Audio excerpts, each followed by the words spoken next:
नमस्कार दोस्तों, पॉलिटी की टारगेट सीरीज के 13वें दिन में आप सभी का स्वागत है। अब देखो 13वां दिन आज हो जाएगा। अब कल और परसों यानी सिर्फ 2 दिन का टारगेट बचा है और हमारा लगभग 90% सिलेबस कवर हो चुका है पॉलिटी का। तो चलो फटाफट देख लेते हैं। सुबह देखो, हाँ एक बात बताना ज़रूरी है। मैं काफ़ी जल्दी यानी कि सुबह के अभी 3:56 के आसपास हो रहे हैं जब मैं इस वीडियो को एडिट कर रहा हूँ। तो आप लोग सोच लो कि आप लोग जितना जल्दी उठोगे उतना ही आप लोगों के लिए महत्वपूर्ण हो जाएगा दिन। और शायद मुझे लगता है जितना जल्दी आप उठोगे उतना ही ज़्यादा मूल्यवर्धक होगा आपका दिन। खैर, कुछ लोग हो सकता है कि जो सुबह 9 बजे उठते हों या 10 बजे उठते हों और वो फिर रात के 3 या 4 बजे सोते हों। तो देख लो, जिसका टाइम टेबल जैसा है वो उस हिसाब से पढ़ ले, कोई दिक्कत नहीं है। लेकिन मुझे लगता है कि पढ़ाई करो, क्योंकि अभी दिसंबर आने वाला है, 2-3 दिन बाद दिसंबर है हमारा, है ना। तो पढ़ाई बहुत इंपॉर्टेंट हो जाएगी।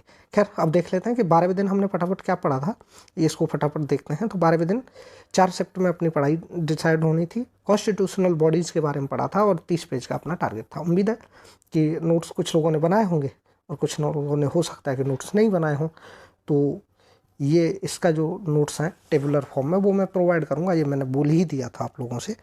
तो उम्मीद है कि आपके ये चारों शिफ्ट का जो मटेरियल है यानी 30 पेज का जो मटेरियल है ये आपने समाप्त कर लिया होगा। अब देखते हैं कि 13वें दिन हमें क्या पढ़ना है। तो देखो, आज का टारगेट थोड़ा सा ज़्यादा है। ज़्यादा मतलब तकरीबन 4.5 से 5 घंटे का टारगेट है। 50 पेज का टारगेट है। आप लोग बड़ा ईजिली इसको सुबह जल्दी उठोगे तो अगर मान लो कोई 6 बजे उठता है या 5:30 बजे उठता है तो हो सकता है कि वो सुबह 10 बजे से पहले ही पहले ये टारगेट पूरा कंप्लीट भी कर ले। तो खैर, आज की जो पढ़ाई है वो 5 शिफ्ट में है। शिफ्ट 1 में आपको नीति आयोग के बारे में पढ़ना है।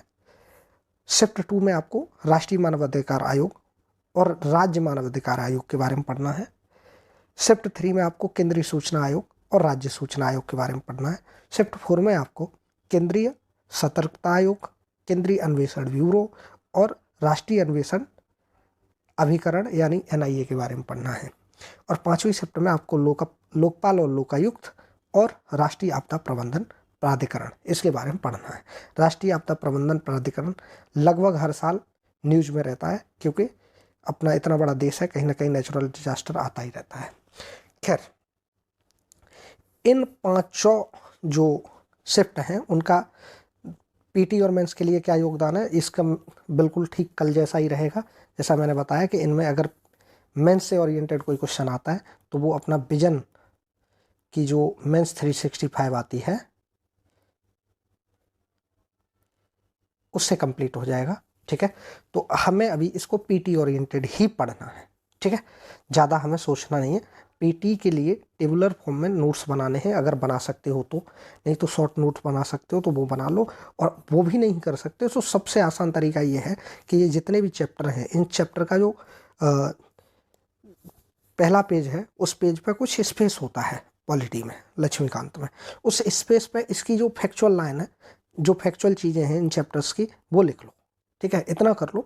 उसके बाद रिवीजन करोगे तो आप उन्हीं फैक्चुअल चीज़ों को बार बार पढ़ना। और बाकी रही बात मेंस की, तो मेंस की जब आप विजन की मेंस 365 पढ़ोगे वहाँ से मेंस का आपका कंटेंट कवर हो जाएगा। चलो, आज का जो टारगेट है वो 4 से 5 घंटे में आपका कंप्लीट हो जाएगा।